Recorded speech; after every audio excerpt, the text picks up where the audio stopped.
All right, all right. How's everybody doing today? Good morning. Um, I guess we're here with another one.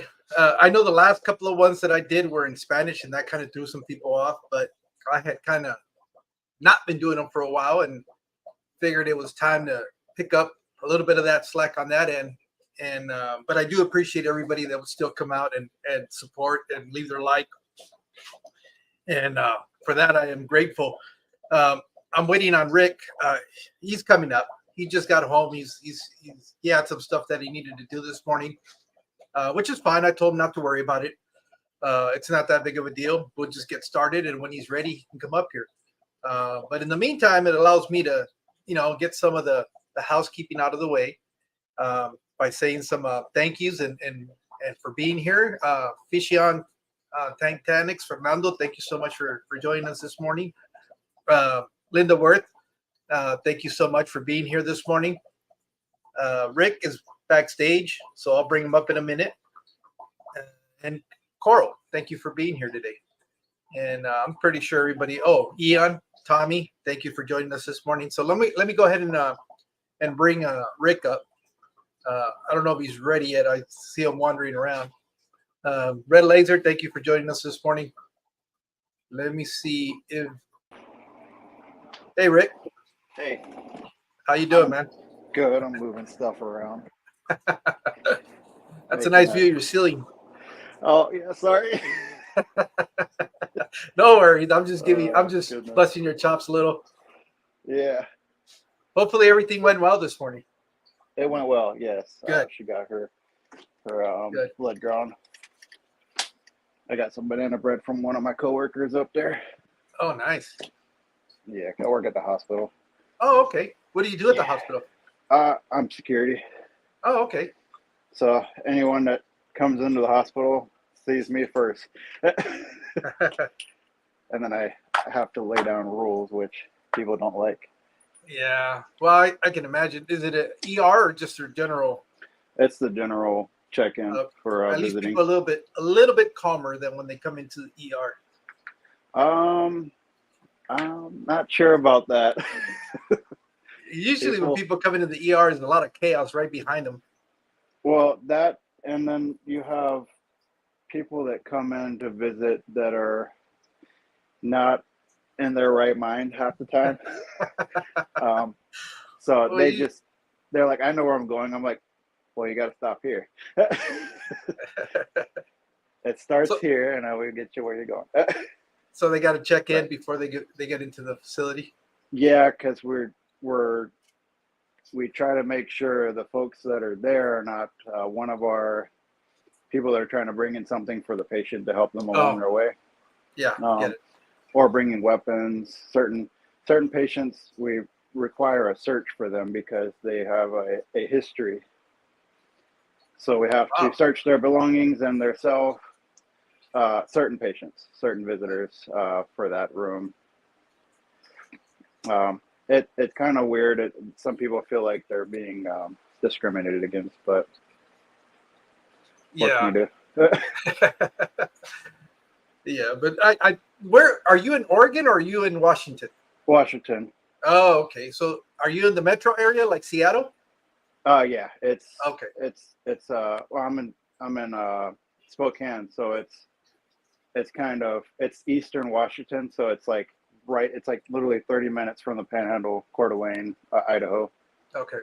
So I can literally go over there and go in the mountains and jump in the lakes over there. It's supposed to be beautiful country up there. Oh, it's so beautiful. It's definitely a change from Florida. Now, I have mixed feelings about Idaho.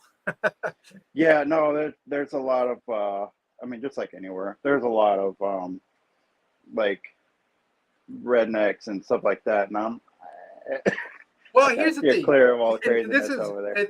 And this is, I don't know if it's just my perspective or whatever, but you grow up going through history and you learn about the South, and the South is supposed to be where racism and all this really still coexist. Well, during my military career, I spent it most of the time in the South. And I don't know if it was because I was in uniform or whatever it was. I really never experienced any of the stuff that I learned in the books. On Right. the contrary, people were very, very welcoming. It was like a culture shock for me because I was coming in from California where you walk by somebody and if you say hello, they'll look at you crazy. Like, what do you want? Right. Well, you go to the South and that's just the normal. If you don't say hello, you're being rude. And Yeah. that was something I had to learn. And so I didn't experience any of that during that time. But when I used to work for the BLM, I got to go to Boise, Idaho. Oh, wow. My God, that was That's interesting. that's a weird area. Very it's very I don't want to say it's very mountain people ish. That's where you're gonna meet some Well, mountain yeah, people. if you're not of the right if you're not the right shade, it could be Yeah. interesting. I mean, that's the only place I've ever felt where Yeah, people my me wife will not go. for the color of my skin, I literally. won't I Oh, won't go there and my wife will not go there. yeah, so it was so interesting that kind of and it was kind of disappointing because everybody talked about how beautiful all Boise is and all of that. And don't get me wrong, the terrain itself is very, very nice. Yeah. For somebody like me, that's not Hmm. the place you want to be. No, I feel comfortable being there. Especially if I'm with my wife, I don't take her places like that because she's African American, and we know better. Yeah. Well, and it was funny because it was a Uh, double whammy for me because not yeah. only was I not white, I was working for the federal government in a federal Oh, vehicle.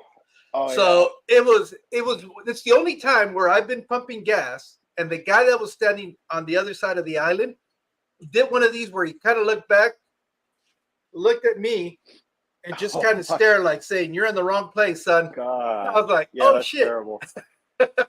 Yeah, so it's everyone there in Idaho literally is carrying everyone. There's not Yeah. one person doesn't have one holstered on their side. Yeah. Uh, Well, and that's not that had never concerned me because I lived in Nevada for a long time and that was just but kind when of you're in the wrong area, it's uncomfortable. yeah. And I was like, yeah, I've heard that they don't like the federal government in uh, Idaho. Trying to take their Uh, guns away. No. oh, and I can understand that, but it was kind of interesting to get that perspective where it's like, oh, this is what people are talking about when they say that they were looked at funny or they were discriminated against.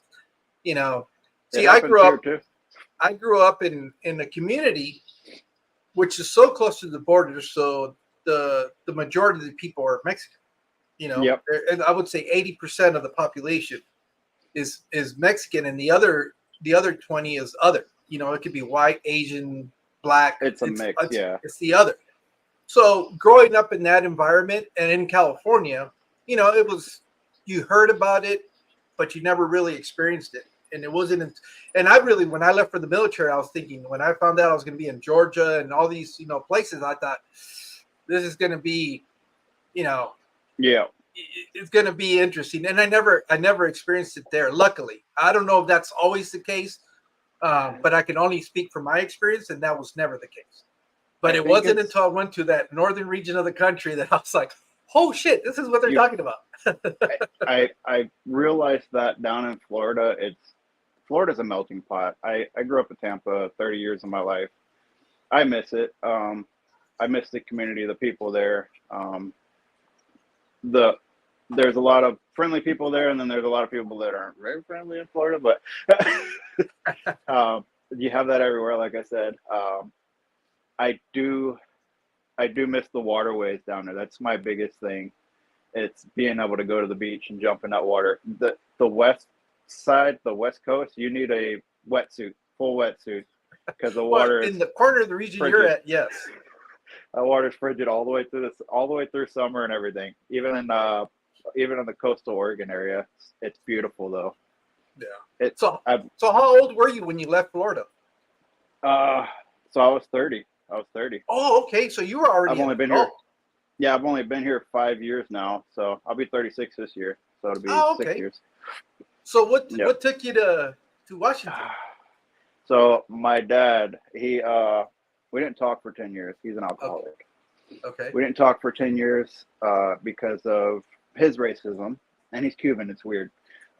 Anyways, he basically, I want to say, disowned me, and we kind of parted ways. And then we started chatting again, and my wife was like talking to him and my stepmother and everybody, and she was like, they talked her into saying, hey, why don't we go up there and try to make amends? So we came up here.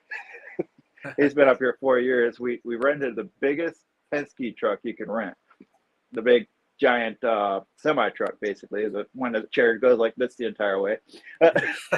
5-day drive cross country. It was beautiful. And then we get here and we moved in, and it was supposed to be, they gave us a car. The car was a tank. When my dad says it's a tank, it's usually something god awful wrong with it. Something he's rigged up on it or something. So we got the car. He said, you can do whatever you want with the car. We traded it in. They got mad at us for that. So we got a new car, which we traded that one in again. Got a newer car, a Subaru, which is much better for this area. Is that the official car of Washington?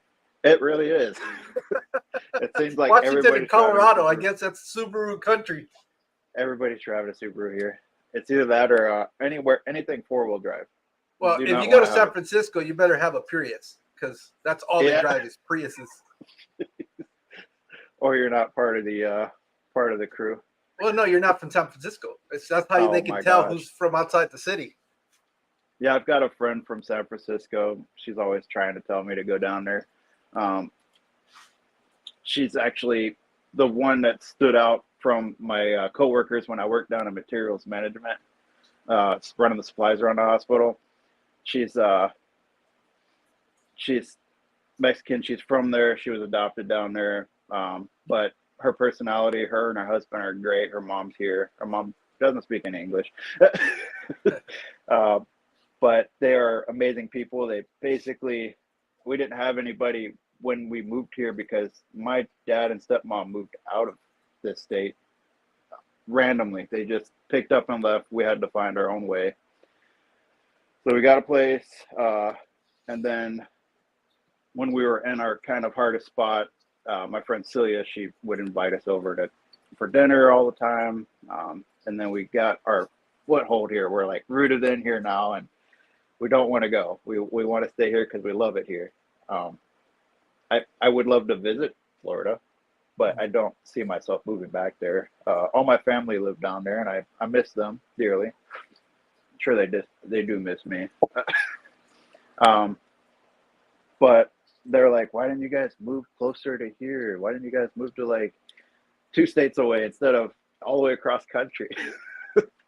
From one extreme to the other, because you went all the way up north, as far northwest as you could go, and you came from as far southeast you could be. Yeah, it's definitely, it's a life change for sure. 30 years down in Florida where it's all flat, you're below sea level. Now I'm like, I think I'm like 26,000 or 2,600 feet above sea level now where I live. So we're up higher. Yeah, but significantly higher. Yeah. Well, you get that white stuff that comes out of the sky that you never got to experience in Florida. Yep.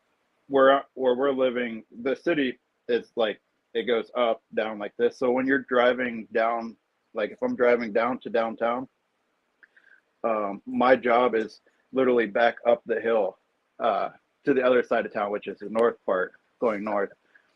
So I drive down, and then it's not snowing by the river where all the waterfalls run through the city.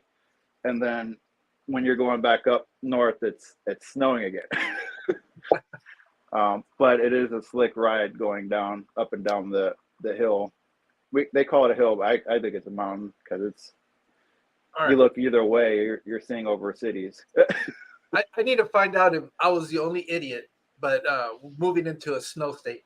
Now, when you got there, what were some of the learning things that you had to pick up right away? Because you just didn't understand that when it snows or freezes, there's certain things you're supposed to do. Well, growing up doing the mud bog racing through slick mud and stuff like that, I kind of learned how to control the car in slick conditions.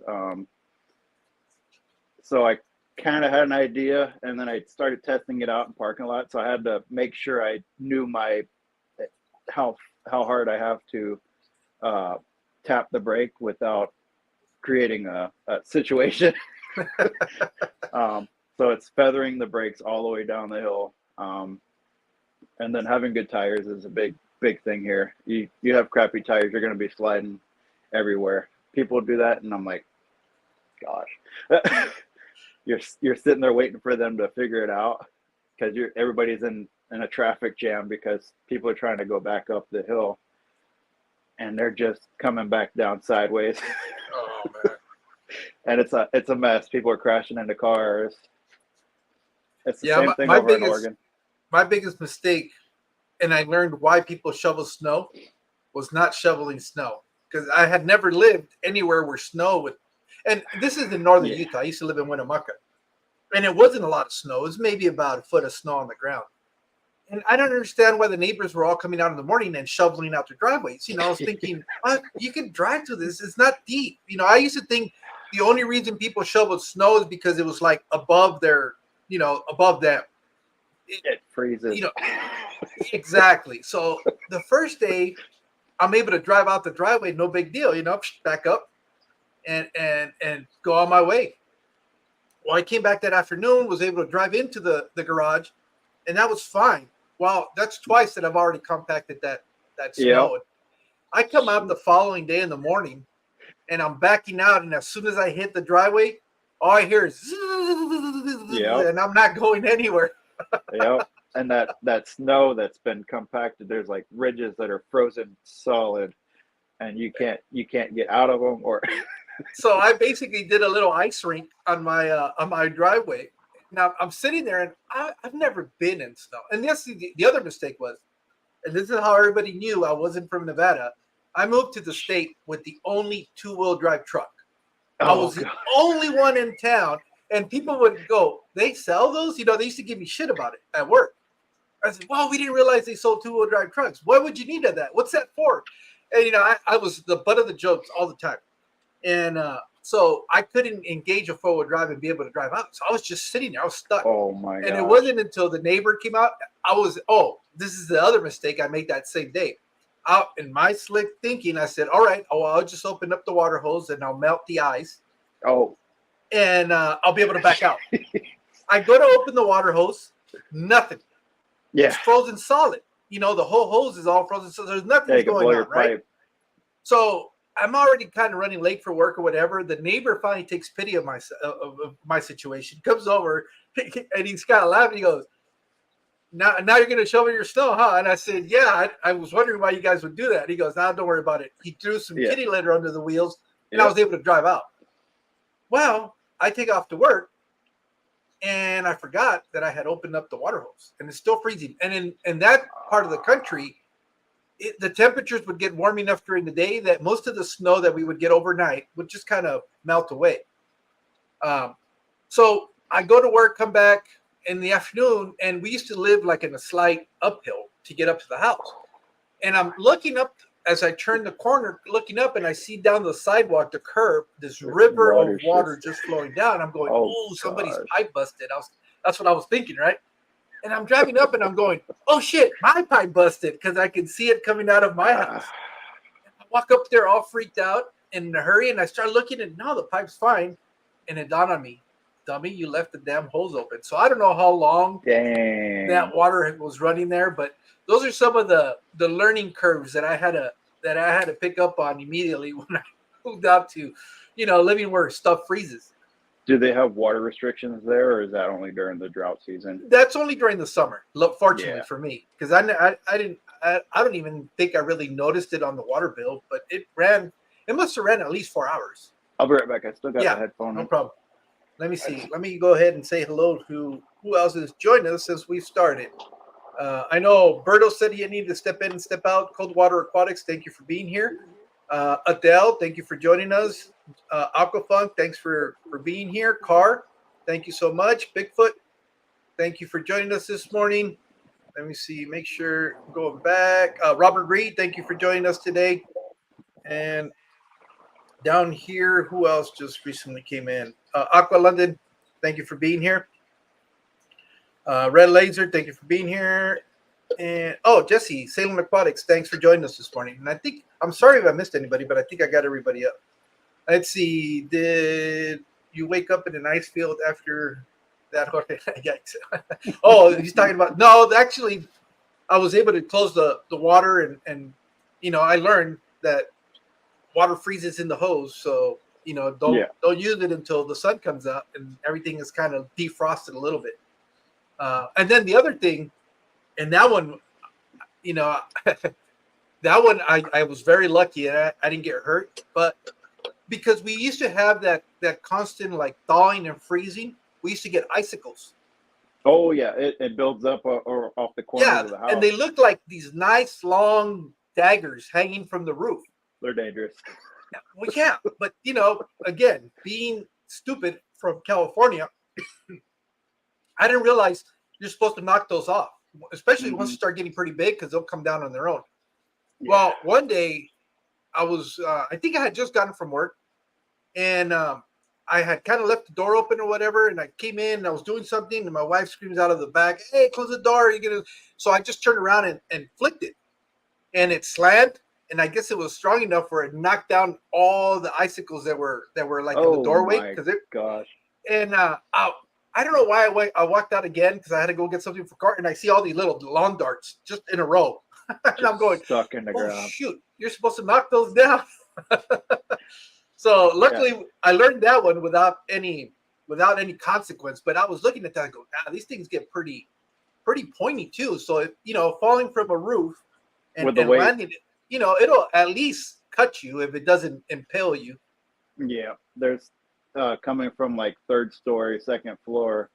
That's a little dangerous because they get like that big around sometimes, and then they're super long, like 6 feet tall sometimes.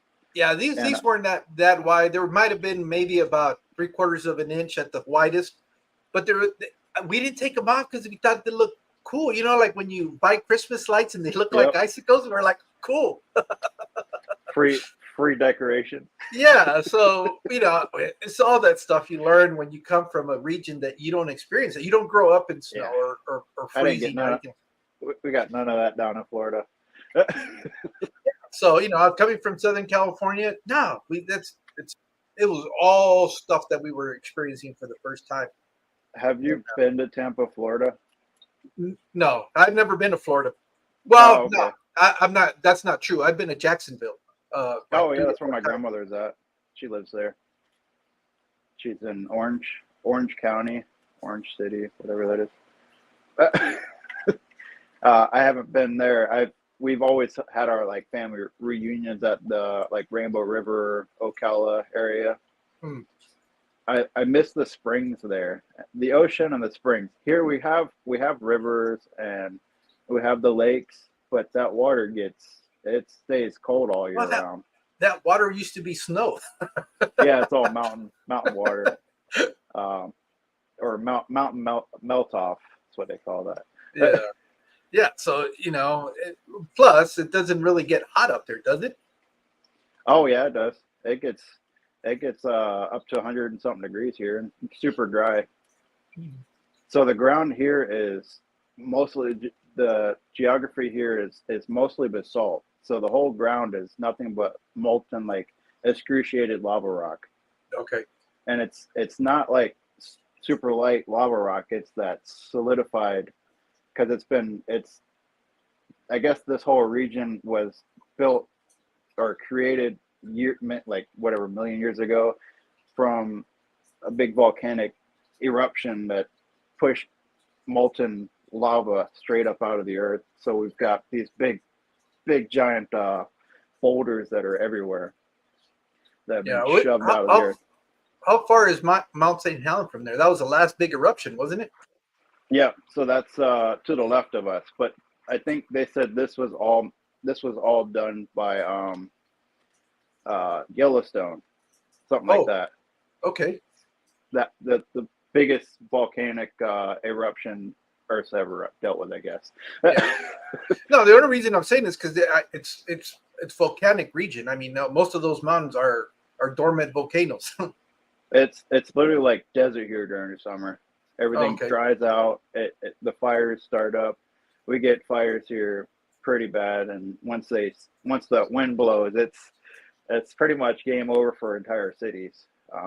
There, we just had a really bad fire blow through a whole city and just devastate an entire area. Just burned it all down to the ground. People were trying to go in there and get their stuff in their house, and they were trying to get people to get out of there.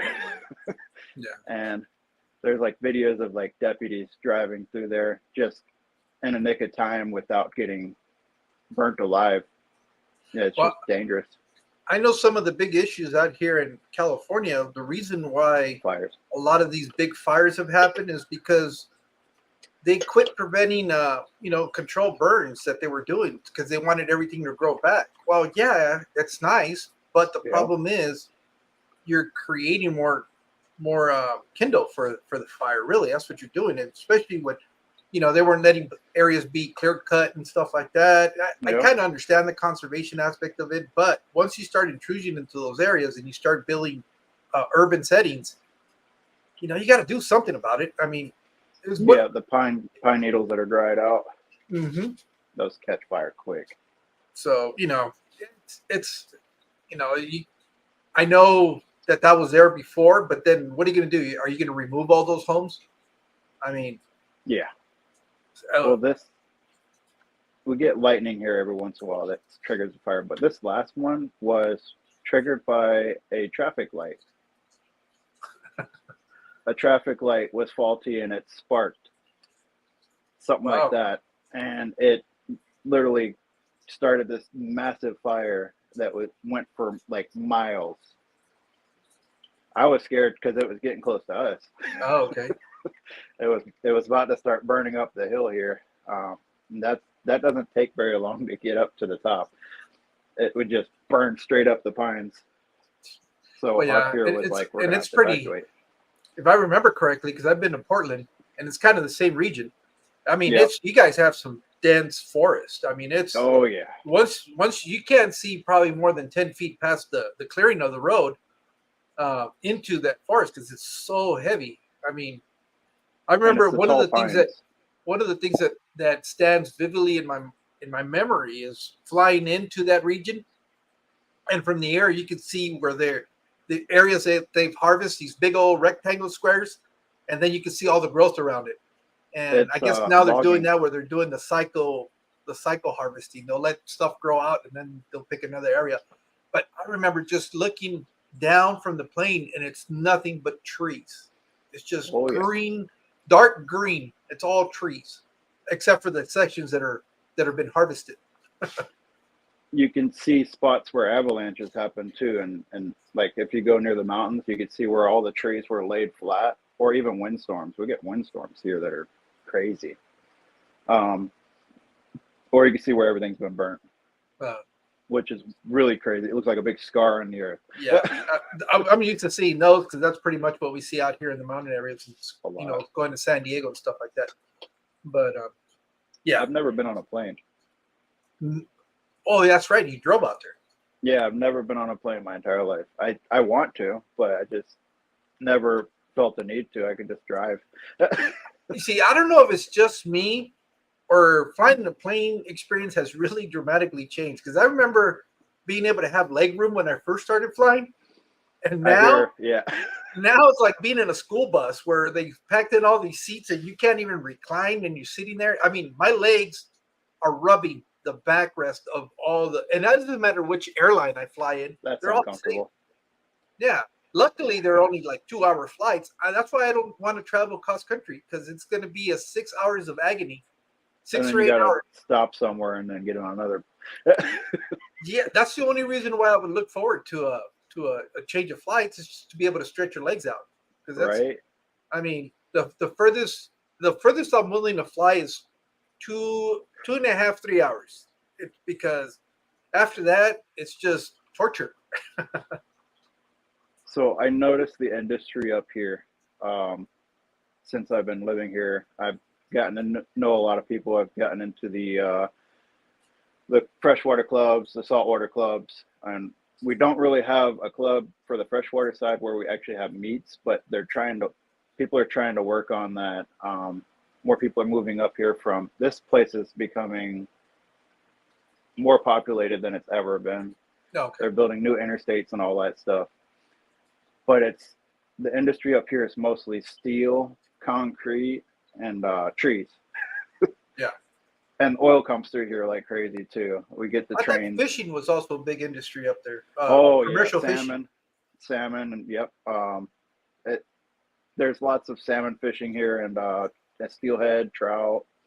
I haven't gone fishing here yet, but I've had an offer to go fishing and try out the different sites for fishing, even ice fishing.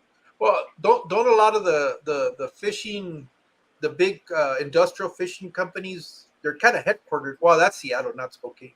That's over more west. Yeah, that's right. But I'm pretty sure they do make their way up this way. But there is some good fishing here. Not saltwater though. I miss saltwater. I miss the fresh saltwater fish. You can't get fresh fish here. So looking at your channel, I know that you like to keep all kinds of sorts of stuff. You're into reptiles, yeah. You're into bugs, you're into fish, saltwater and freshwater. Is this all coming from when you came from growing up in Florida and kind of just bringing the hobby with you, or I played out new? I played outdoors most of my life. I love the outdoors. I love going on hikes. I had a halt because my knee, I ended up tearing meniscus, and they did a repair, so I'm back to normal. They cleaned it all up and all that stuff, so I'm kind of ready for hikes again. But that was one of my main things. I think starting up this channel, I really wanted to record and show people my hikes and the different trails I find. And then I started bringing all the nature inside, which I'm pretty sure my neighbors don't appreciate.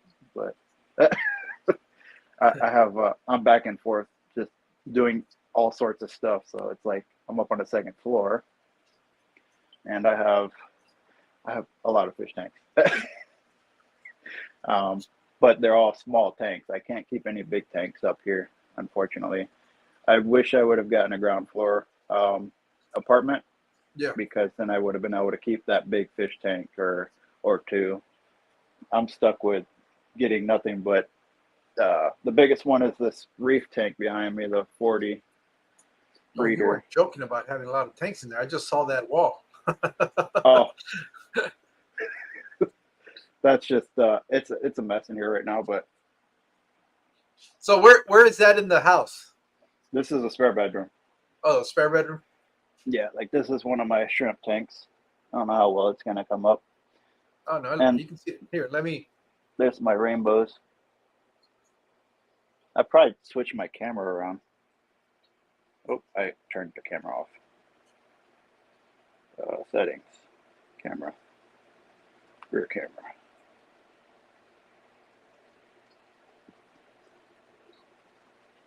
No, not that one. Triple. There we go. And then is that better? So these are the golden backs I got from Jess's channel from the giveaway.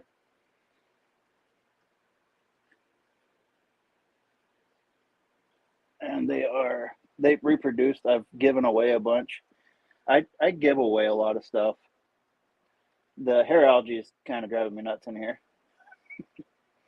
But I got some rainbows in here also. Well, technically not rainbows. But these guys are really cool. I only lost one from the initial when I put them in here. Are you still there? Can you hear me? Yeah, I can hear you. Oh, okay. Oh, all right. And then I was like, wait, nobody's talking. This is the one you see the hair algae. I usually let this stuff kind of go for a while and then pull it, but it's Okay. such a pain in the butt. These are my Bloody Marys. Nice. That some of them have that weird line down their back. That ridgeback. Yeah. And then this is, I haven't cleaned this tank again. I have to clean this tank every like 2 or 3 days because he destroys everything. What is This that? guy's That's a hermit crab, Oh, wow, he's big. white spotted hermit crab. I feed him a whole entire fish food cube, the multi cube. I guess He'll I've eat. never seen a full grown hermit crab because all the ones that I see are tiny. He's not full grown. Holy smoke. How big do they get? Softball size. This one. Wow. These are deep sea. This one was actually just given to me. Somebody was like, I can't keep him in my tank. He destroys everything. I'm like, you know what? I'll put him in a tank. I feel like I need a bigger tank for him, of course, but he gets Now, around this tank just fine. do you need to run him cooler because he's from deeper section of the ocean? Yeah, this tank is not heated. Okay. It stays around 72. Most of my tanks stay about 72 for the shrimp. Okay. But this guy's just interesting. He just molted for the 3rd time since I've gotten him. When he sheds, he buries it into the substrate, and then all the little critters eat the shed, and he does too. So what else do you have in there besides that hermit crab? That's the one coral that he hasn't eaten. Oh, Sorry, I need okay. to get my lens on so you can see. It's all blue light. That might be a little better. Yeah. So yeah, this is what he does all day long. Or That's kind of cool. He'll climb up on top of the power head and knock it loose. He won't get out of the tank though? Nope, he just gets up to the top where the glass is and then just sits up there and gets. That's weird. You have a lid on it then, or else he would get out. I'm assuming. Yeah, it's glass top, and then this is reef light. Oh, okay. I just kind of got something rigged up. Oh, I thought you had a box up there to make sure he didn't pop the lid open. Right? Gosh. Yeah, there's lots of little amphipods and copepods in here. There's actually some kind of weird shellfish on this rock that I got from somebody's tank. I keep doing that thing. And those little amphipods are everywhere, and the mysid shrimps. Nice. Yeah, they breed in here, so I actually take these shells out of here and I dump them into something like this and put them in those, like, put those dollar store sponges in there. Okay. I'll show you what I'm talking about. These things. Oh, okay. And they live in those. These are my 5-gallon buckets where I'm breeding those and Chaeto. Oh, okay. Yeah. So let me ask you this: since you keep both style of aquarium, what's like one of the things that I like to do is I like to sit and stare at my aquariums, but they're heavily planted like what you have, and that's kind of the interaction I get with them. Do you find that you get the same thing from the saltwater ones? Yes, they're actually more like you see this fish. They're very inquisitive. They come right up to you. You could literally, I mean, some of them will bite you, but you can literally stick your hands in there and they'll like nibble on you. Oh, okay. I got little hermit crabs in here. This tank's kind of overcrowded with coral. I haven't got around to cleaning my glass, but this is called the devil's hand leather. This thing is like, it's huge. I mean, it's now not fully closed, opened up right now. I was gonna say. When it opens up, it's like, and all the polyps are out. It's still early in the morning, and I haven't fed the tanks yet. This is a sun coral. So if you put this under blue light, it'll turn blue. Oh, okay. If you have it under white light, it'll get orange, and then it'll extend its polyps. I haven't fed, so nothing's really opened up, except for all the little mushrooms. mushroom coral. I need to move this tank where I can actually get to everything easier. Oh, this is what I'm talking about. He just did it. Oh, He climbs up there, knocks that thing loose. It creates more oxygen in the water, but dang. I got these things everywhere from Chattanooga. yeah. I was gonna say those kind of look familiar. Yeah, yeah. And then I have the terrariums. What are you Try to keeping? keep these guys, little crested geckos. Oh, okay. Yeah, I thought that's what you had was geckos. That's where he sleeps. That's Wreck-It Ralph. I don't know why it keeps doing it. Oh, let's just take that off. And then this is the other terrarium. You're not gonna probably see the other one because he hangs out in that cork round back there, Okay. or the coconut shell, which is right there. I've got isopods in here. This is all bioactive. Isopods and big beetles and stuff like that that are in there. It just one of Now, those nature things. so because this is all new to me, the difference between a terrarium and a vivarium is that one of them has live animals and the other one is just plants. Yeah. So vivarium is aquatic. It has more Oh, aquatic on the bottom. It oh, has okay. instead of having nothing but substrate and layers of some type of rock medium, you have nothing but water down here, like you would Oh, do an aquarium, and then up top you would have like plants growing out of the water, so or paludarium then. paludarium. Oh, vivarium is. Wait, I had that mixed up, didn't I?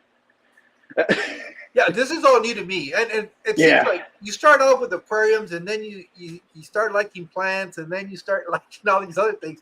And I've been kind of slowly learning, and that's Like what I was my trying to figure out because I know somebody had explained to me the difference between a terrarium and a vivarium because to me they look the same, but I guess it's when you start adding like the decomposers and I don't know if you have to have a reptile for it to be a vivarium, but that's what I was asking.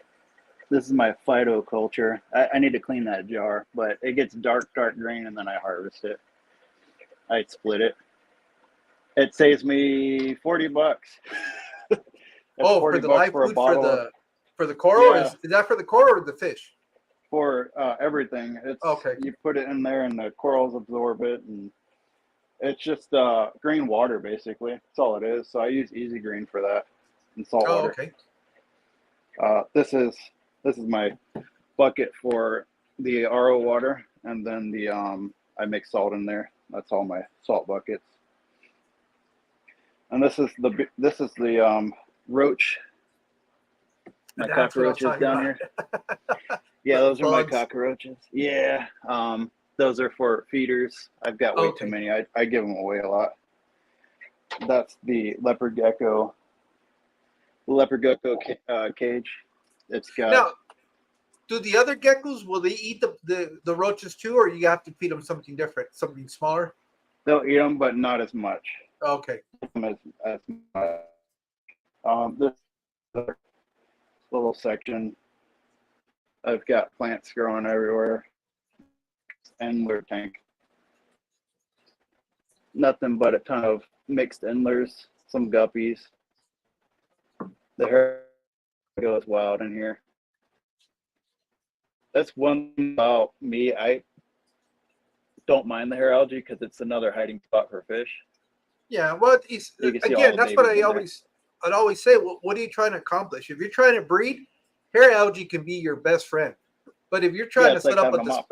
yeah, if you're trying to set up a display aquarium, well, yeah, I can understand why you don't want hair algae. But at the end of the day, Yeah. it's what you're trying to accomplish where it's going to dictate whether you want algae or not. I used to have a species of a killifish that the only way they would breed is on hair algae, Yeah. and that was it. I tried doing the mops; they wouldn't lay the eggs on the mops. They wanted to lay them on the hair algae, so well, I made it easy. Yeah, this is my Bolivian ram cichlid tank, and then I just got two neon coolies that were supposed to be. They were thought to be black coolies, but they ended up out. I just seen them as soon as I seen them. Like, oh wait, those are not normal black coolies. I ended up taking them home. They were neon coolies. Now my guy's like, I'll keep an eye out for more. How many I lost. do you have in there? 2? I just have the 2 Bolivian rams. They I got them together. They were I guess they're 2 brothers. They were bred together, and they were in the same tank for months before I bought them. You know, for being such a small fish, they're really angles against each other, and it's only against each other. I have a 75-gallon. Started out with 6. Now I'm only down to 2, and each one of them has got like a section of the tank. They don't like coming across each other because they'll go after each other. Yeah, there's definitely a aggression issue with those guys. They get along, but sometimes when I feed, they kind of go at each other. Yeah, and it's only against themselves. It's not any other species. I have Bolivian, not Bolivian, but Buenos Aires tetras. I have a Sebrum in there, and the red and blue Colombian tetras, and he doesn't bother them at all. But as soon as he sees his other tank mate, and I don't know if it's a he. They could both be she's, but I'm assuming because the way he's colored up that it's a male. They just can't tolerate the sight of each other. They'll fight every single time.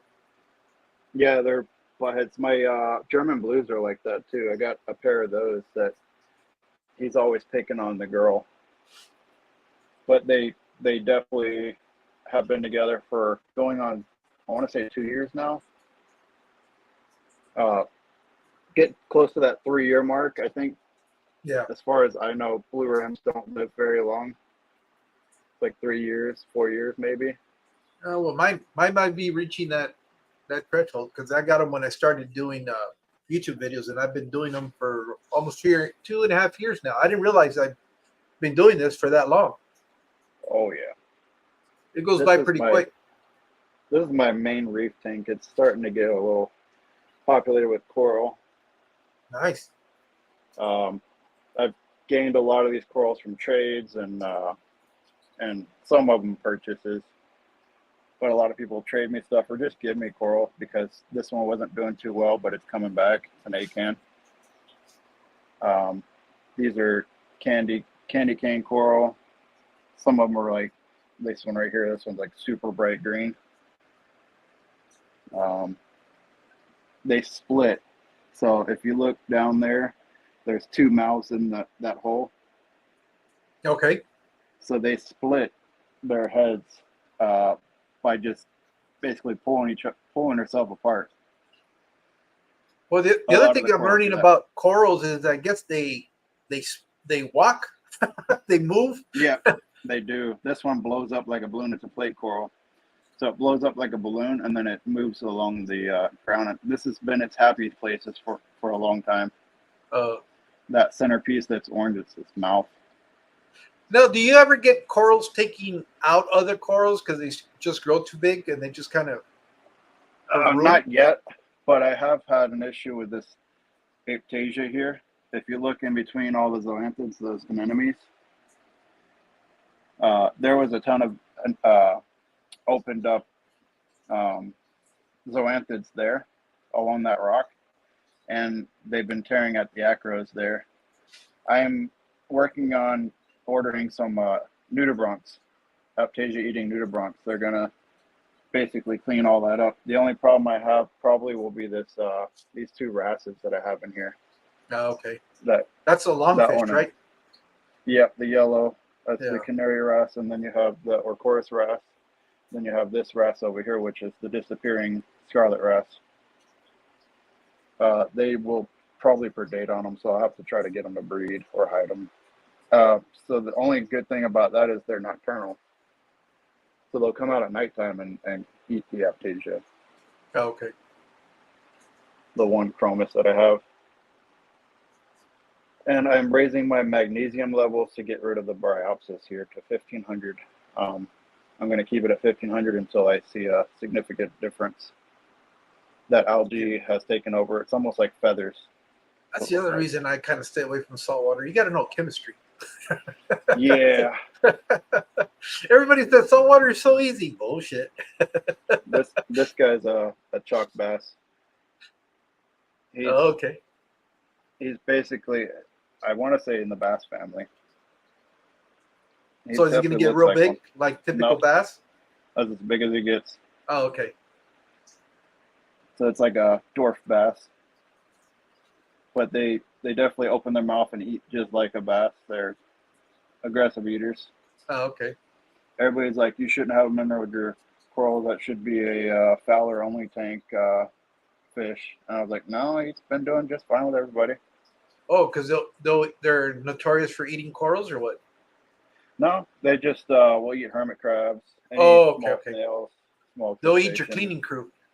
Yep, pretty much. I'm starting to steer more away from the hermit crabs. I'm trying to get more snails because hermit crabs will eat each other and then you don't have a cleanup crew. Well, one of the things that I find appealing about saltwater is they have some really cool shrimp. And that's the one thing that I look at and go, oh, that would be so cool. It's just they have these really nice looking shrimp, and they're pretty good size too. They're not like the Caradinas. They are so expensive. It's $36 for one bumblebee shrimp. Oh wow! And then sexy shrimp are about $30-something a piece. This is my isopod, basically isopod grow out area. Now, are you growing those out to sell them, or is it also part of the stuff you're feeding that you need for your reptiles? Or these feed my hobby. Oh, okay. I sell to two different reptile shops. Oh, okay. Because isn't there? Well, again, this is all new to me. I've never really dabbed into the whole reptile stuff and vivariums, but there's like designer. What you call them? The little. I used to call them potato bugs, but the ones you just have bugs. The isopods. There you go. Yeah, they're pill bugs or isopods or also roly polies. Yeah, but they actually selectively breed them for like different patterns, or is it just different species? Because I was watching a video about that, and this young girl, she had all these different looking kind of isopods, and I didn't know if those were all like design, like when you do selective breeding, or they're actual species. But she had like white ones that look like little pandas, and I mean she was naming them all off. I just find it interesting that I always thought we only had the little black roly polies, but I guess they're a thing. I didn't realize they were a thing. Right. They are it's actually a big thing. People are going a little crazy for them. So are they keeping them as pets? Yep, I keep them as pets. And then people want them, so I sell them. That's what I was trying to figure out.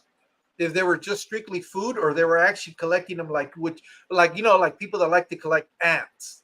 That's a whole other. I've been watching some of those videos. That's dangerous because they're so cool, some of these ants. But I can only imagine if your cage breaks loose or whatever. Yep. You're gonna have a handful. I will not keep ants, or I have a couple spiders, but I won't do any of the tarantulas, or it's not my thing. I don't keep anything venomous if I can help it. Okay. Except for corals, of course. There's a certain level of toxicity at the coral.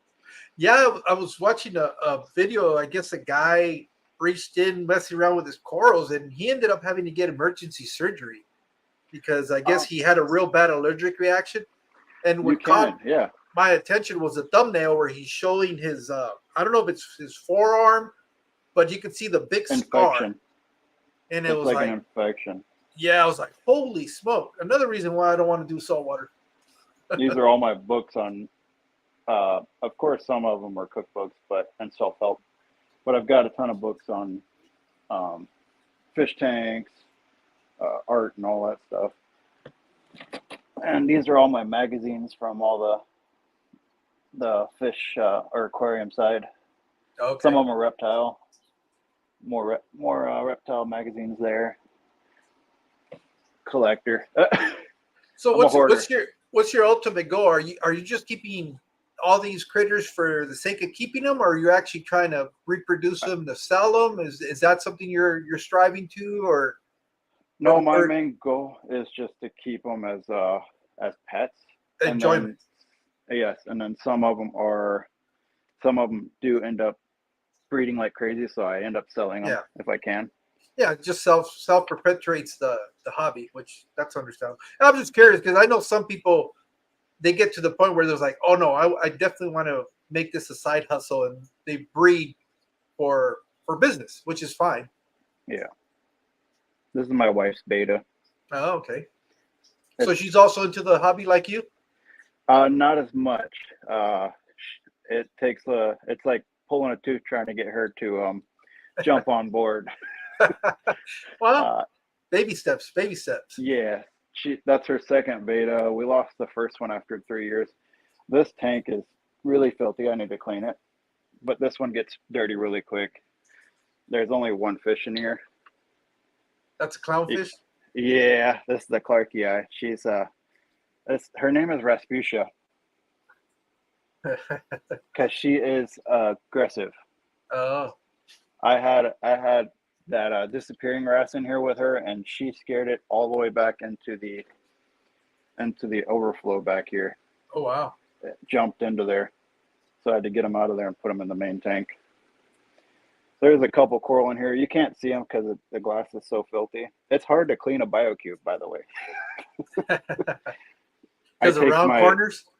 I take my mag float and I go back and forth, back and forth, back and forth, and then I got to go all the way up and down the corners until I get it right.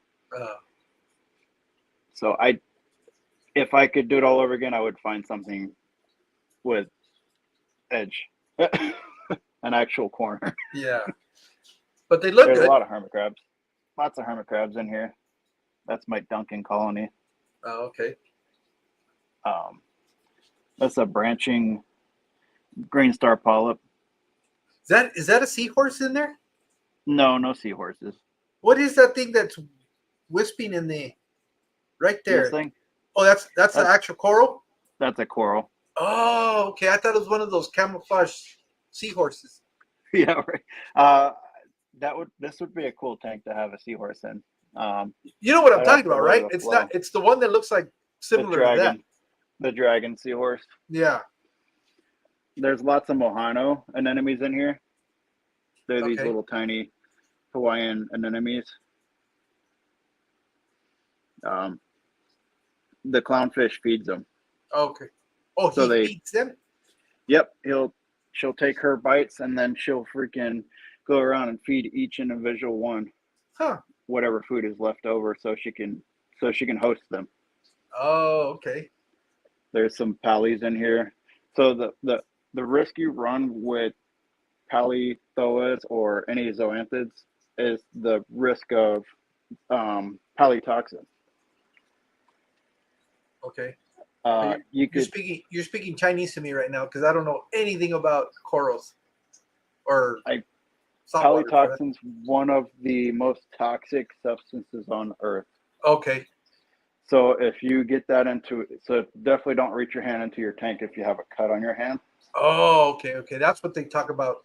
No cuts Or get it in your eyes or mouth, because it will literally put you in the hospital. If not, it could possibly kill you if you have a bad reaction. So by the looks of it, not all your aquariums are contained in that spare bedroom. You got them all over the house. Yeah, I don't have any in the bedroom. Well, The wife wouldn't mind it, but I just decided I'm not going to put it in the room because that's our place to sleep, and I don't. As much as I like the sound of water, yeah. there's nights where I hear something different, and I wake up and I'm like, oh gosh, that's not normal. Imagine that in the room right there. You hear water splash, and you're like, oh gosh. Yeah, well, you get to my age, the last thing you want to be hearing at night is water running. You get up enough as it is to go take a piss. That you don't need water to encourage you in the middle of the night. Usually what happens. Like my hermit crab, what he does up there, when he makes that wave maker splash the water, it sounds like water's like splashing out of the tank or something. Yeah, on the floor. I've had one incident where I overflowed a tank, Mm. and I had to get the carpet cleaned. And my landlord wasn't too happy, but he was like, you know what? This is the first incident. We don't have any, like, apparently the new apartment owners don't really care, as long as I don't cause any big issues. No. So I've been extra careful. The only worry I have is a tank breaking for some odd reason. Hence why I don't put my flow facing towards the front of the tank. Got it. None of my flow faces the tank. It's all, usually if I have power heads, they're going across this way. Because I feel like if you have too much flow in a tank, that's one of the reasons why they crack. Too much flow, it's like putting pressure constantly, making that tank flex. Or draining half your water out all the time in like a 29 or any tall tank, and then refilling it back up over and over again. It's like it unflexes and it flexes back out, because you get a little slight bow on your bigger, taller tanks. Yeah. If you look at them from the side, you're like, oh god, that looks. That's the whole reason why they have center braces. Yeah, 55s have the center break. What? No, not 55. Yeah, they do. 55 has it. Yeah. Yeah. Anything over a 40 is going to have a center brace. Yeah, the 40 breeder is actually fine. I don't think, if I look at it, I don't think there's a bow. No, because they're not tall enough. That's the thing. They're short enough where they can get away without having a center brace. But you make that a little bit taller. There is a bow.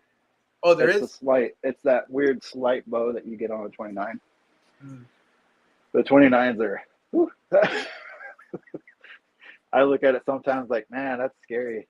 Yeah, and it's only silicone holding it. That's the only thing that is, well, the plastic frame, if you have a front one with the frame, but you get that frame cracks, you're going to have water everywhere because it's too much when it seems like it bowls out. That's why I try to keep mostly 10 gallons and 20 longs. The 20 highs are good too, but they're, it's another one of those risks. That's kind of why I've been liking more and more the lower versions of like the 20 longs. The 30s are cool for two reasons. One of them is you don't have to worry as much about them busting out, but the other one is hold on. The other one is the light intensity. You can get away with a cheaper light because it doesn't have to penetrate as deep. Like the 40 gallon, it's low profile, wider tank. If I were to do a bigger reef and when I get a house, I want to go with 60s. If I want to do like multiple reefs, I could do 60s and keep them as kind of like one of maybe a frag grow out tank, or I could even do a low boy, like the big frag tanks. Yeah, those would be cool. But I want to do some. The one I have now has a canister on it. I kind of feel like that's a nitrate factory waiting to happen.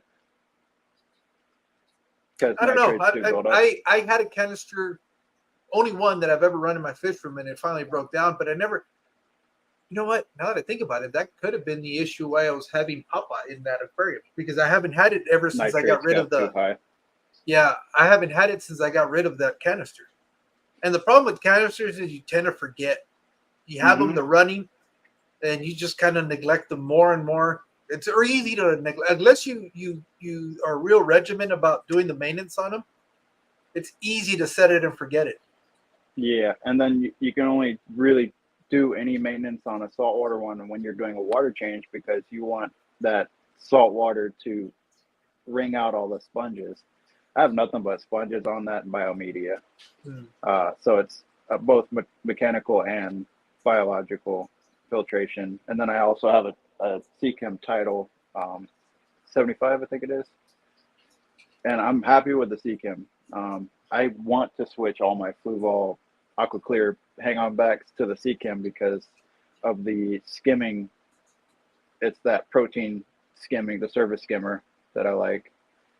Because you get with saltwater tanks, if you feed heavy like I do, you end up with a film across the top of the water that looks like, it just looks like fatty water. Yeah, kind of like when you feed your pellets to your aquarium, you can see especially the floating pellets, you can see that fat disperse on the top. It's like the oil or whatever. Mm-hmm. It's terrible. So those titles actually have that surface skimmer on it, built into it, and it takes all that out. That's what I have on my hermit crab tank. Does it? But I'm assuming that limits you from having floating plants, right? Because it'll get sucked into that skimmer. Yeah. So on the tanks that I have floating plants, I have nothing but the sponge filters. I get those because we got a couple of distributors here that do the aquarium co-op line, so I can get just about everything aquarium co-op has at my local fish stores. Nice. The fish stores here are amazing. The Petco itself, sadly to say, I mean, some Petcos suck, but this one in particular is one of those model stores. Okay. We've got a couple of them here, one in Idaho, but they keep a heavier load of the oddball fish, and I they found try that to to go be natural. true because they opened up a new, and it's got to be one of those model stores because it's not like the typical pickles that I go in the stateside across the border in Mexicali, and it's totally different. Even the furniture that they use for storing stuff, it looks more high end. And yeah, the selection for the fish, I was like, whoa, I don't see those in our regular Petcos. It's they had a little bit more of the uncommons. Yeah. So I thought that, but they had a lot of salt water there for some reason. Marine tanks are big in Mexico for some reason. So I forget what they call these stores. They're like, there's a technical term for what these Petcos are. They're kind of like one of those. They're just different. So they keep more coral reefs or corals in there, and then they have a lot more selection of freshwater and plants. I've noticed my Petco gets some of the exotic plants, some of the tissue cultures that come in. You're like, oh gosh, they probably should have sent that one out because that's a rare tissue culture. So I've gained some rarer tissue cultures. The guy that works up there, he's from Hawaii and he's awesome, very knowledgeable, and he basically he doesn't take crap, even though it'd probably get him in trouble. He just like, he's not afraid to tell someone, you need to keep that fish in a bigger tank. Or what people come up to him with that question all the time: can I put this can I put this fish in a little jar with no heater? And he's like, no, I'm not selling you a fish. Go get some knowledge. He's doing what every responsible person should be doing, informing the person, and they're, at the end of the day, these are living creatures, so you got to give them the best chance to live. So. Oh yeah. I have very minimal losses on my fish, and also I won't get a fish unless I know that fish has been in the store for over at least a week, because then it's gone through that stage where it's, if anything were going to happen to it, after about a week, if they've survived the actual store tanks, and it's still healthy, eating good and everything like that. So I go pay visits to these stores and I look in the tank and I'm like, that fish is still here. I'm not getting that fish until it's here for like at least a week or two, and there's nothing going on with it. And I've had really good success with that. Minus one issue that I jumped the gun on. I lost almost all of my Axelrod icories except for one. And then I introduced some bristlenose plecos. They were full grown, big, massive ones, into that 20-gallon down there. I felt like such an idiot. I will never do that again. They ended up having marine velvet. Okay. Apparently the tank, they were a donation to Petco, and apparently the tank they came out of, they looked healthy in the store, and then apparently the tank they came out of had a big breakout of that affected every single one of the fish. It became really gross, and it ended up wiping out every single one of my fish except for the Bolivian rams and the one Corridora. I lost about 10 Corridora, and I really hated that because those were my favorite. They were my favorite fish. They were the pink Corridora. Okay. So they Axorodi. So it's one of those kind of rarer. Yeah, not on as the rarer common. side. Mm-hmm. And I was like, man, I'll never make that mistake again. Just jumping the gun and just adopting a fish or anything like that that I don't know about or I haven't seen for that long. So I'm gonna stick with my guns. With if I see the fish in a tank for a week or longer, and nobody's buying it, and it looks good, it looks healthy. Unless I see that, I'm not gonna buy the fish. Same with the rainbows. They were in that tank. They were in the tank at Petco for about a month. Nobody was buying because they're expensive. They're like $25 a piece. It's not Furcata.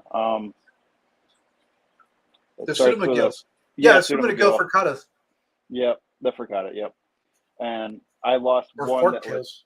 I lost one that had a crooked back out of that group. Okay. I kind of seen that happening. It was the same with the endlers. I've had all these endlers in here, and only one loss of like an old female. She had a crooked back. Yeah. Probably a good thing because that would have been recently genetic. I recently picked up a group of I think 11 Celestial Pro Daniels. The guy had Those them are in his cool. aquarium, and but the problem is, I didn't realize they were so skittish. I can't see them. As a matter of fact, I have them in a 10-gallon, and I have a ton of guppy grass in there, so I give them a lot of hiding areas. But I have to constantly be checking the tank because I think they're gone, and then I'll go look on the backside of the aquarium, and I can see them that they see me and they start scattering towards the front. So they still haven't gotten used to the idea of me being in the fish room. Hopefully they get settled in, and because when I picked them up from him, I guess they were so used to being in his aquarium that they were always out in the front. But do you have anything with them? Just shrimp. Yeah, I know they're clean out all my shrimplets. Yeah, the baby shrimps. Yeah. These Pseudomagills, I think, ate all the baby shrimplets in that tank. Which I'm not overly concerned because it's just coals. I keep coals in all my tanks, and I just, instead of getting rid of them, I just put them in a tank, and if they survive, they survive. And so I don't have any like straight lines like the ones you got. Most of mine, once in a while they'll throw out like a real cool color, and I'll put it in a different aquarium. That's what the Endler tank is for. I've got some of the coals in there, but I'm thinking about making that all one line in that tank. Maybe just throw in like the blue velvets that I had before. I like those. The blue velvets, they reproduce like crazy. Yeah. The water here is technically really hard. So I have a filtration underneath the sink to kind of make it to where it's not so harsh on, because hard water is not I want to say it's not the greatest for certain fish. That'd probably be good for, I know it's not good for, I never keep the big cichlids. I've never had the big cichlids. I've always kept the dwarf cichlids.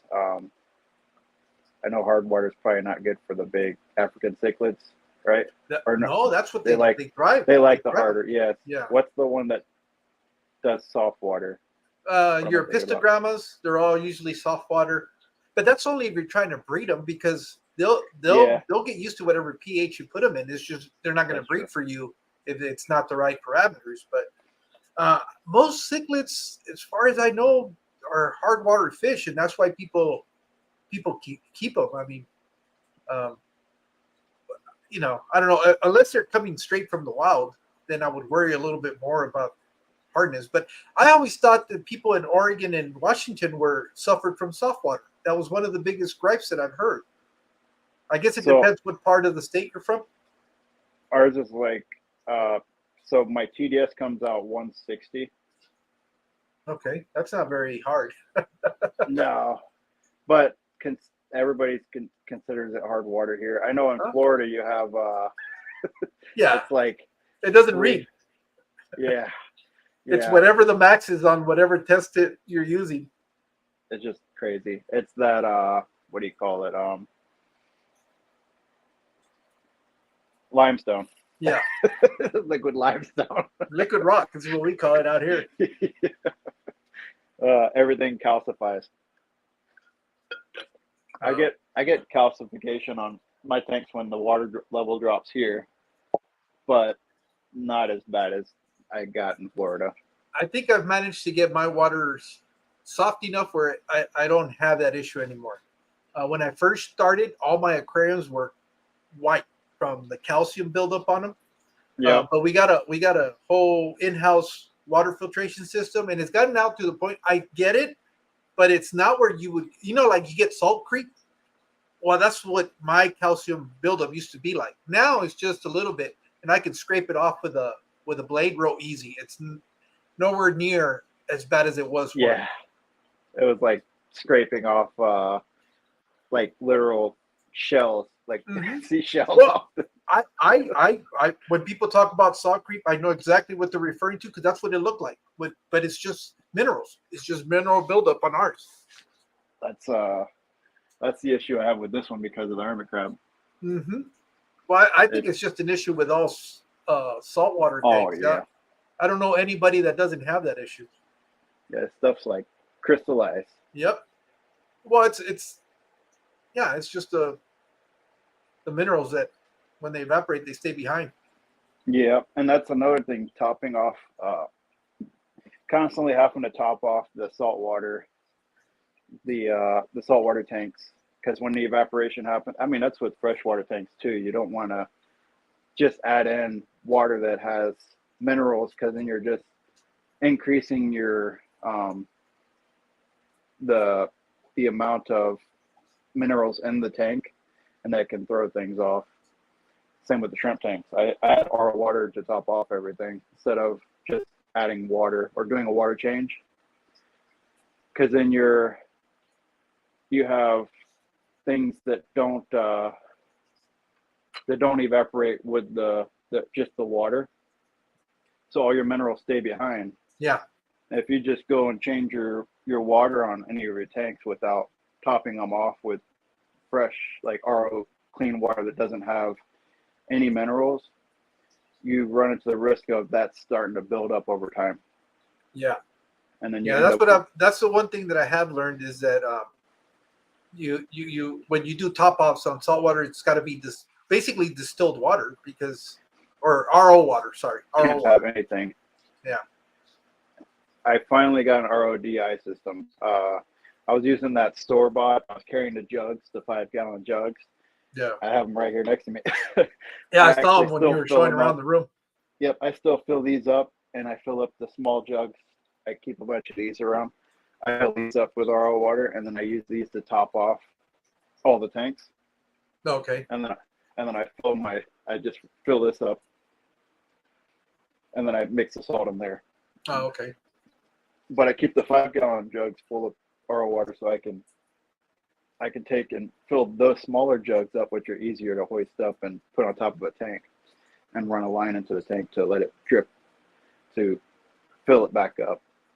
I could see me getting auto top offs, but they're kind of risky. The auto top offs can go faulty and then overfill a tank a little bit. Yeah, I can see that. They don't shut off and they just keep filling the tank up, and then next thing you know, you got a mess, and that's not good on the second floor. We've been wanting to get a house so bad here, so I can get the big tanks. If I do really big tanks, they would be display tanks, and one would be a giant like marine tank with just a big ecosystem of corals and community fish, and then what would be the ideal size for that you? I'd say 300 would be my max. Okay. I would be happy with 300. Heck, I'd be happy with just 300 and fresh and salt water and just calling it a day. Now, the freshwater side, I would definitely be running CO2 on that one, and having a big, like really heavily planted like jungle val, not the leopard val, which I got some of that from New Local Austin, and I already had some, so I added to it. That's down in the cichlid tank there. I just don't see myself doing the big fish, the big cichlids. I like the huge communities that you can do with the small fish. That's why one of my favorite tanks on YouTube is Joel Corvus. He's got the 280, I think it is, and it's all scaped, and it's just a bunch of little small fish in there. I've always loved that aquarium. So much life. Yeah, everything's doing something. But lately, now that I've got my very first big tank, it's 300-gallon tank. I don't know. I might play around with some cichlids, but I don't want very big cichlids. I'm toying with, the biggest I want to go with is probably like no bigger than 10 inches and not a lot of them, but basically have a few of them and then some smaller stuff. But I don't know. Pikes are cool. Those are, Pikes are cool. Yeah, but they'll eat everything. Because I'm trying to keep medium and small dwarf cichlids all together in like in an ecosystem. And I can't have anything that'll eat them like that. So I'm still doing some research. I think I've kind of narrowed down my list. And the aggression is probably not going to be an issue based on these. They're going to be South American. And so we'll see. We'll see what happens. That's all. Oh, God. Sorry. No, obviously that's all just like stuff that I'm planning for the future. And it's not going to happen anytime soon because of the money too. I gotta save the money for all that stuff. Yeah. I think more importantly for me, I actually stopped spending money too much on the hobby unless I'm making money from the hobby. The money that I make from the hobby, anything that I do, goes straight back into that's all I use for anything that I need, like salt or food. Yeah. I've got fish food everywhere, just random dry foods.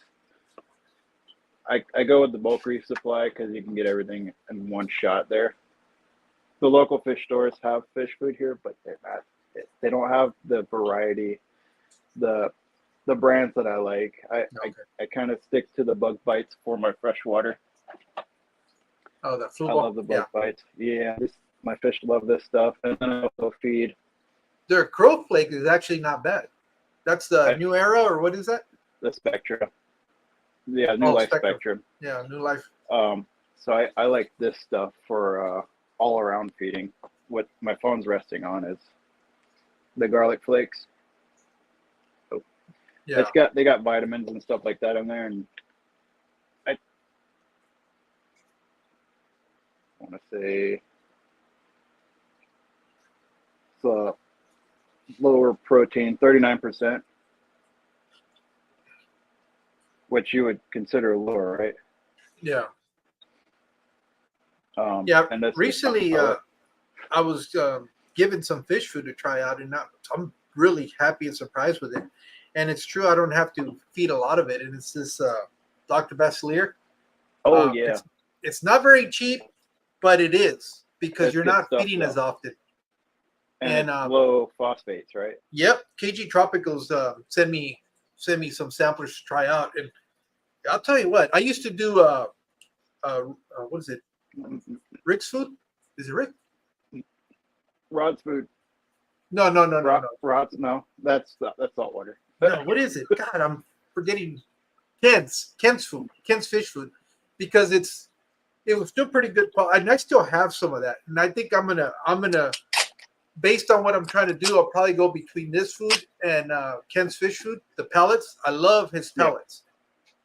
Yeah. And but I think I'm definitely going to put this into the rotation of my fish food. I know some people that have had this and they really, really speak highly of it. And now that I'm trying it, I think it is worth that money just to vary the diet that I'm feeding the fish. That higher quality it's definitely, you can see it in your fish, higher quality food. And I'm focusing this more on my fry. Once they get a little bit bigger, and if I'm gonna sell them or whatever it is that I'm gonna do with them, then I'll just put them on regular flake. because I don't know what the person that's going to get them is going to feed them anyways. So it just makes it easier. They don't, I just kind of get them off the bougie stuff and feed them the the French fries. So like I like what LRB does. He basically feeds. I have a couple jars of the tropical flakes. Yeah.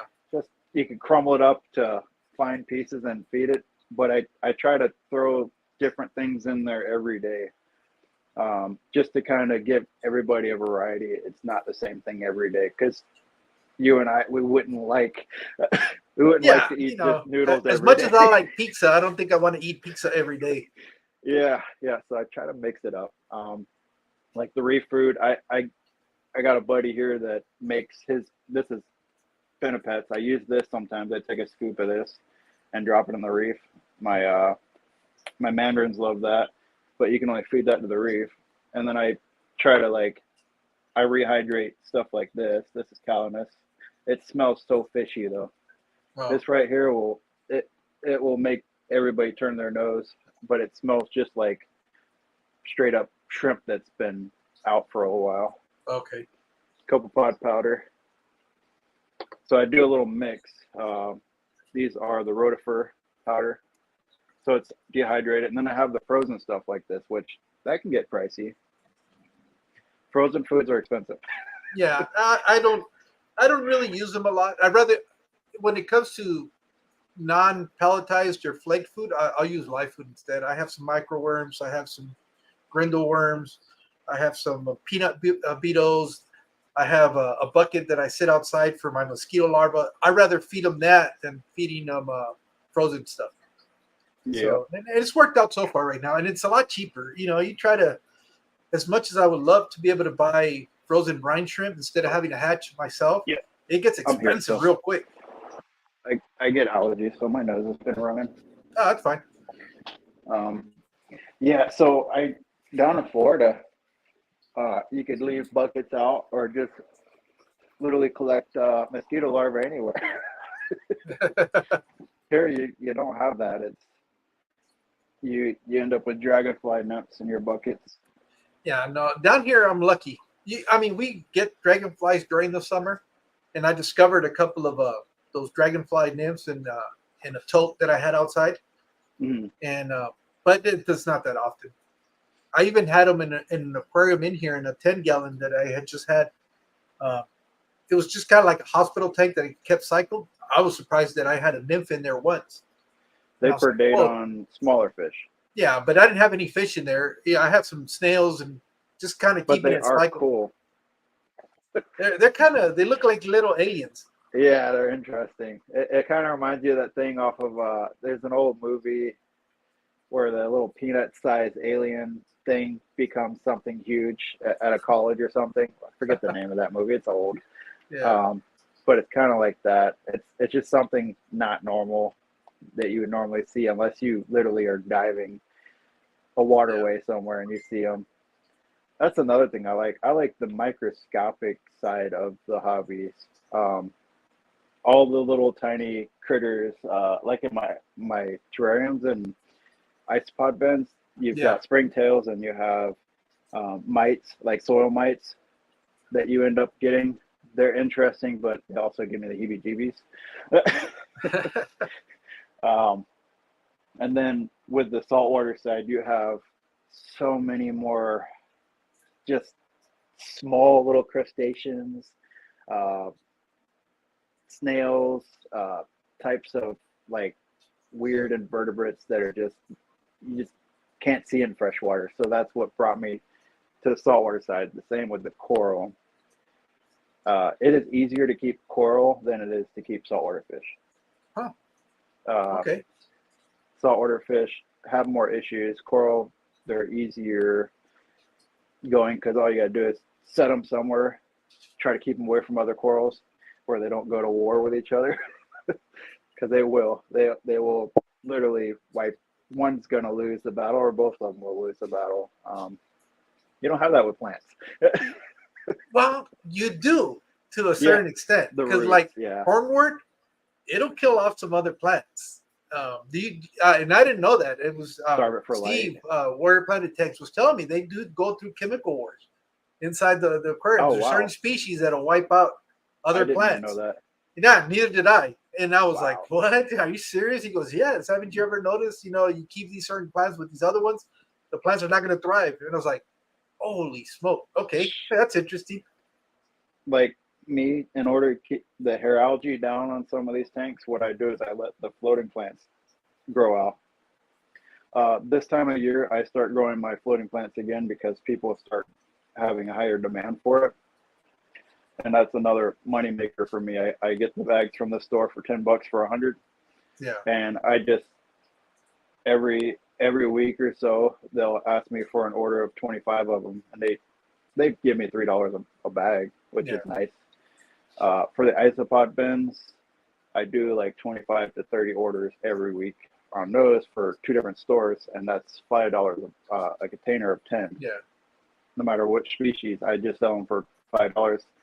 Some of those species do go for a lot more, so I might be wrecking the market a little bit. Well, but not if But gets people into it. the LFS is trading around and selling it for what the market value They is. are. I mean, They are selling it for more. I'm just doing it trying to get them out there for people to fall in love with them and maybe get people to bring in more species here to where I can keep them easier. yeah. And it's also what feeds my entire hobby, my entire passion, because it's something I just take care of, and they reproduce like crazy. If I don't pull and sell some, they end up overpopulating and creating ammonia spikes in the bin because they poop a lot. Okay. It's what they call it is frass, so it looks like little black pepper flakes. Okay. So roly-polies are actual crustaceans, so they're terrestrial crustaceans. So they breathe through like gills in the back of their body, and without a little moisture, they can't have water because they'll drown. But without moisture in the air, some humidity from anything, like in my bins, I keep a huge area of sphagnum moss for certain species and smaller area for certain species because some of them are drier species. So if you give them too much moisture in the air, they can kind of drown. It's like suffocating.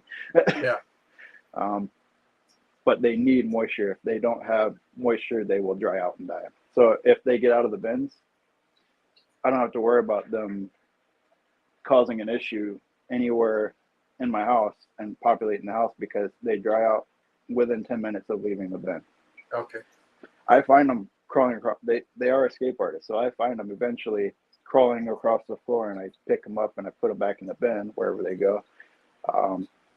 And sometimes they find themselves in other species bins, so I have to go through and pull those Separate out them before they have babies, and then you can't tell them apart because all the babies of isopods they're called mankai, so they are like little white.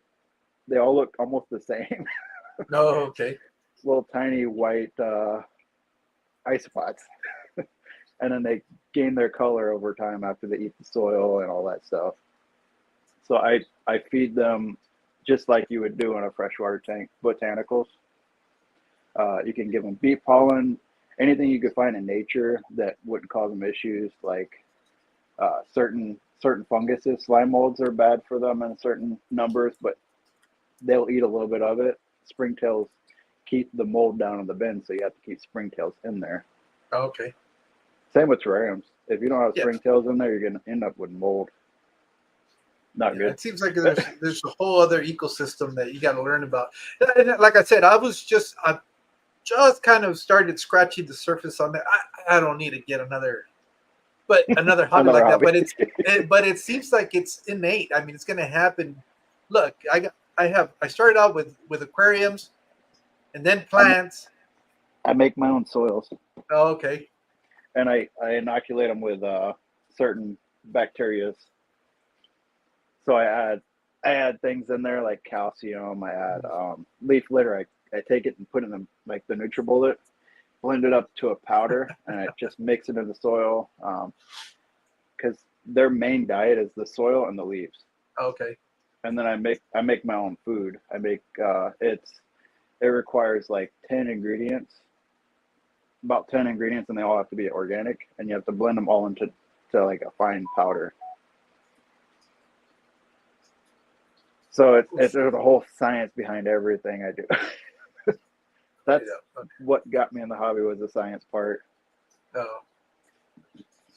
Well, Rick, I hate to cut this short, but I got to go to work right now, and I only got about 20 minutes to get ready for work. But I know we could continue on for a lot longer. I just wanted to say thank you so much for accepting the invitation. Yeah, this was fun. I didn't realize how much. I mean, I've seen your Instagram. I mean, your Instagram and your YouTube, but I didn't know how much of the other stuff you were keeping. So yeah. Sometimes I feel like even the plants around here, I have sometimes I feel like I have too much going on, but at the same time, my brain has to keep going. That's that ADHD brain. I'm always doing something. But yeah, I appreciate you for letting me come up here. Oh, no, my pleasure. I slack on content. I know that, but no different than me. I'm kind of in the same boat. I release a video maybe like once every month and a half. So and I don't do lives too often because I feel like I step on toes if I do a live when somebody else is doing a live. And here's the thing though, like the problem is there's just a small period that's available during the day, and there's a lot of us that it's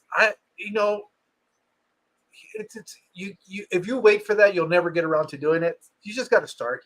And here's a nice thing about this though. There's a stream for everybody, and I've been one that's notorious for being on multiple streams at once. Watching them and listening to them. I'll have different tabs open, so it's got to a point now where I understand where you're coming from, but eventually you got to find the time that's available for you and just go.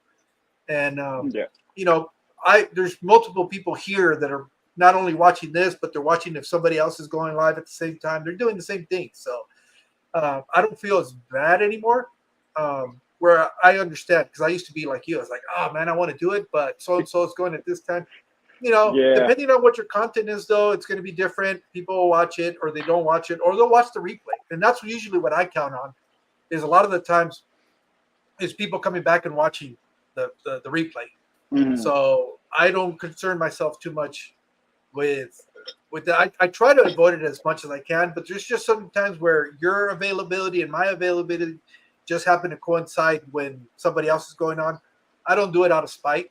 I figured, if they want to watch it, they'll watch it. If not, they'll watch the replay. So, don't let that be the thing that stops you from doing lives. So I think about it sometimes. Like I'm just gonna do it. Nobody else seems to be on, so I'm just gonna jump on and do it. And then I'm like, nah, it's kind of late. Well, that's the best time to do it too, though, because I'm out. There's a lot of times during the day when nothing's going on. I'm looking for somebody to be going live. Know. Same here. So it's like, just whenever that happens to you and you have some time, just jump on there. You'll be surprised how many people are just like us that are looking for something to keep them entertained during the day. Even to listen to, basically. I do a lot of listening. Sometimes I have to keep it short when I'm watching somebody's live stream or video. I don't have time. It's all the stuff that I do consumes my time. I have just enough time to do everything that I want to do. And then a little bit of the extra. Yeah. But don't let that stop you from doing lives. Do them whenever the moment, lends itself. When I'm bored and I can't find nothing. Somebody's I've been on live streams like June, only Oscars.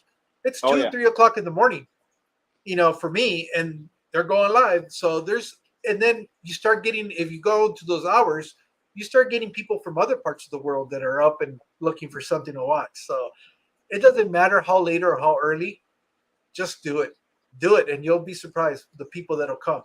It's like, whoa, I didn't know you were awake. Mine's better early in the morning because all my lights are on. I have my lights go off at 5 o'clock everywhere. It becomes pitch black in this house. All right. Well, I'll let you go. I know you got to go to work, and I appreciate you for having me up here. Oh, no And, problem, man. This was fun. I hope you enjoyed it, and we'll say hi to each other in the chats. Yes, yes. Thank you, George. Take it easy. And thank Everybody everybody have a good day. for joining us today, and those that watch the replay, thank you so much. And we'll catch you guys soon. You guys take care. Awesome. Thank you. Bye.